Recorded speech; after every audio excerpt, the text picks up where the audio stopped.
Class 9 chapter 15.3 9 অঙ্ক। একটি trapezium আঁকার ক্ষেত্রে ক্ষেত্রফল 1400 বর্গ ডেকামিটার উহার সমান্তরাল বাহুদ্বয়ের মধ্যে দূরত্ব হচ্ছে 20 ডেকামিটার। সমান্তরাল বাহুদ্বয়ের দৈর্ঘ্যের অনুপাত দেওয়া আছে 3:4। ওই বাহুদ্বয়ের দৈর্ঘ্য হিসেব করে লিখতে হবে। তাহলে প্রথমে একটা ট্রাপিজিয়াম আঁকবো। এর ক্ষেত্রফল হচ্ছে 1400 বর্গ ডেকামিটার। ক্ষেত্রফল 1400 বর্গ ডেকামি। আচ্ছা, এখানে সমান্তরাল বাহুদ্বয়ের অনুপাত 3:4। তাহলে সমান্তরাল বাহুদ্বয়ের একটার দৈর্ঘ্য যদি 3x হয় আর একটার দৈর্ঘ্য হবে 4x। তাহলে সমান্তরাল বাহুদ্বয়ের দৈর্ঘ্য সমান, ধরি সমান্তরাল বাহুদ্বয় দৈর্ঘ্য সমান হচ্ছে 3x আর 4x।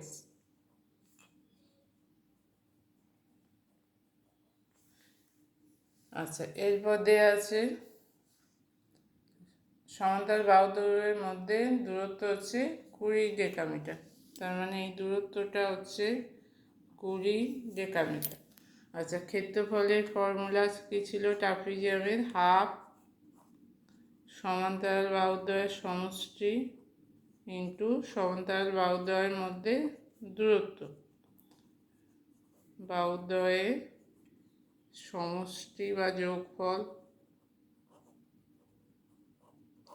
ইন্টু বাহুদ্বয়ের মধ্যে দূরত্ব, সমান্তরাল বাহুদ্বয়ের মধ্যে দূরত্ব, সমান হচ্ছে ক্ষেত্রফল। তাহলে সমান 1400। হাফ সমান্তরাল বাহুদ্বয় কত? 3x আর 4x। তাহলে 3x প্লাস 4x, দূরত্ব হচ্ছে এখানে 20 গুণিতক হচ্ছে 20 সমান 1400। হাফ 2 দিয়ে 20কে কাটলে হচ্ছে 10। তাহলে 3 আর 4 যোগ করে হচ্ছে 7x গুণিতক 10 সমান 1400।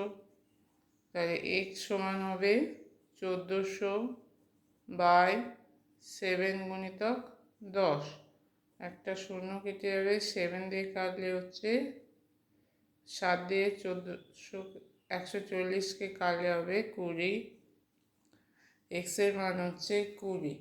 তাহলে সমান্তরাল বাহুদ্বয়, অতএব সমান্তরাল বাহুদ্বয়ের দৈর্ঘ্য, সমান্তরাল বাহুদ্বয়ের দৈর্ঘ্য এটা চেয়েছে, দৈর্ঘ্য সমান 3 গুণিতক 20, 3x 4x 4 গুণিতক 20 সমান 60 ডেকামিটার, 80 ডেকামিটার। তাহলে সমান্তরাল বাহুদ্বয়ের দৈর্ঘ্য কত হচ্ছে? 60 ডেকামিটার, 80 ডেকামিটার।